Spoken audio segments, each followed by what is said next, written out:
Assalamualaikum warahmatullahi wabarakatuh. Kami dari kelompok 2 kelas 12 IPA 3 yang beranggotakan 5 orang.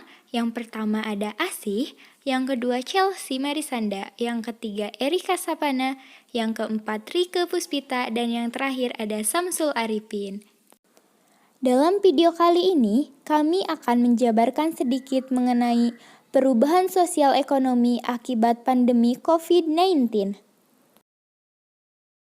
Apa sih perubahan sosial itu?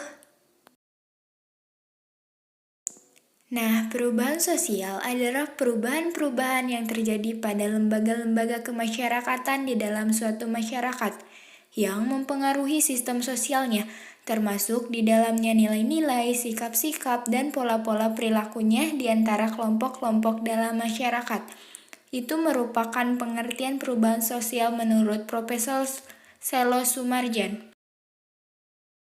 Tidak ada masyarakat yang tidak mengalami perubahan, walaupun dalam taraf paling terkecil pun akan selalu berubah. Perubahan tersebut baik perubahan kecil maupun perubahan besar. Dalam kehidupan masyarakat dapat kita jumpai berbagai bentuk perubahan sosial. Bentuk-bentuk perubahan sosial itu salah satunya adalah perubahan yang tidak direncanakan atau tidak dikehendaki dan di luar jangkauan masyarakat. Menurut ER 2012. Konsep perubahan yang tidak dikehendaki atau tidak direncanakan oleh masyarakat, contohnya seperti yang saat ini sedang terjadi di Indonesia, yaitu pandemi COVID-19 atau yang dikenal dengan virus corona, yang membuat terjadinya perubahan dalam kehidupan sosial ekonomi masyarakat. Diketahui virus ini pertama kali muncul di kota Wuhan, Cina, pada bulan Desember 2019. Akibat adanya pandemi COVID-19 ini memberikan dampak bagi beberapa negara, salah satunya negara Indonesia. Sebagian besar masyarakat Indonesia telah merasakan dampak COVID-19 ini. Akibat terus melonjaknya jumlah korban yang terpapar virus COVID-19 ini dalam setiap harinya, maka pemerintah menentukan kebijakan untuk masyarakat yang dapat menjaga jarak fisik atau yang disebut dengan physical distancing. Pembatasan aktivitas kehidupan sosial masyarakat di mana aktivitas seperti bekerja, belajar, atau ibadah pun dilakukan di rumah. Hal ini guna memutus tali rantai penularan COVID-19. Selain itu, pembatasan lainnya mulai diberlakukannya seperti pembatasan sosial berskala besar atau yang disebut dengan PSBB. Pemerintahan pusat melalui Kementerian Kesehatan telah resmi memberikan izin kepada pemerintahan Provinsi DKI Jakarta untuk memberlakukannya status PSBB. Adapun pelaksanaannya tertuang dalam Peraturan Pemerintahan Nomor 21 Tahun 2020 dan diturunkan secara rinci di Peraturan Menteri Kesehatan atau yang disebut dengan Permenkes RI Nomor 9 Tahun 2020 tentang pedoman pembatasan sosial berskala besar. Pemberlakuan status PSBB bagi ibu kota negara ini diumumkan Menkes Terawan Agus Putranto di Jakarta pada Selasa 7 April 2020. Gubernur DKI Anies Baswedan telah memutuskan bahwa PSBB mulai diberlakukan pada Jumat 10 April 2020. PSBB ini mengatur mengenai pola berkendara dan operasional transportasi massal. Dalam masa PSBB terdapat 5 hal penting di dalamnya, yaitu yang pertama yaitu berlaku 14 hari menurut Permenkes nomor 9 tahun 2020. PSBB akan diberlakukan selama 14 hari terhitung sejak disetujui Menkes. Berdasarkan pernyataan Gubernur Anies yang menyebut PSBB mulai diterapkan pada Jumat 10 April 2020, maka pembatasan akan berlangsung selama 24 April 2020. Penerapan PSBB masih bisa diperpanjang bila tidak ditemukan penurunan pandemi virus corona secara signifikan. Yang kedua yaitu pembatasan transportasi. Aturan PSBB dengan memperhatikan jumlah penumpang dan menjaga jarak antar penumpang. Pemprov DKI Jakarta akan membatasi jam operasional dan jumlah penumpang hingga 50%. Jam operasional transportasi umum menjadi pukul 06.00 sampai dengan 18.00 waktu Indonesia Barat. Yang ketiga yaitu tidak ada penutupan jalan. Kepala Polda Metro Jaya, Inspektur Jenderal Nana Sujana, memastikan tidak ada penutupan jalan saat PSBB berlangsung di Jakarta. Begitu pula akses keluar masuknya.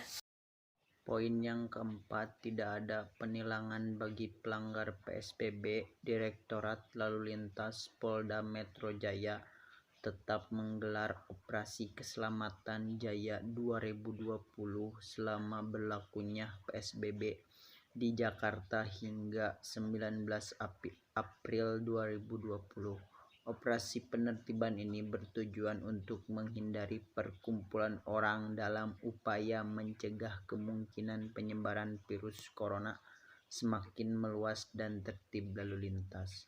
Poin yang kelima, mengirim logistik tetap berjalan normal.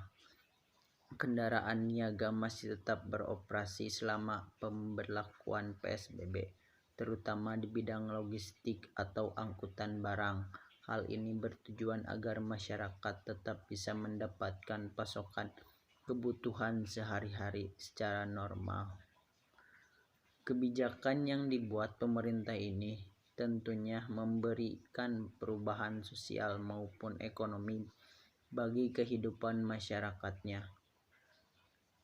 Perubahan sosial ekonomi yang terjadi di masyarakat diantaranya kehidupan sosial. Masyarakat Indonesia identik dengan kehidupan gotong royong dan kuatnya interaksi sosial antar individu.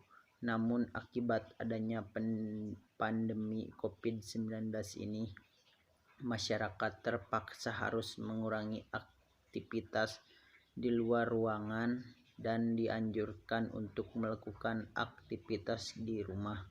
Penggunaan teknologi merupakan jawaban yang membuat masyarakat menggantungkan interaksinya melalui media sosial, seperti kegiatan pelaksanaan pembelajaran daring melalui platform atau aplikasi yang bisa digunakan selama pembelajaran daring.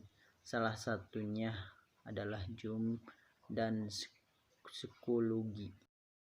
Akibat diberlakukannya pembelajaran daring bagi setiap pelajar, maka akan mempengaruhi kehidupan sosial seperti terbatasnya interaksi sosial antar individu dan terbatasnya akses pembelajaran daring, karena tidak semua mempunyai fasilitas yang memadai.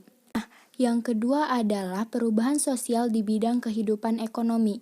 Kebijakan yang dibuat pemerintah seperti physical distancing dan PSBB tentu saja menyebabkan berlakunya WFH, yaitu work from home, bagi para pekerja.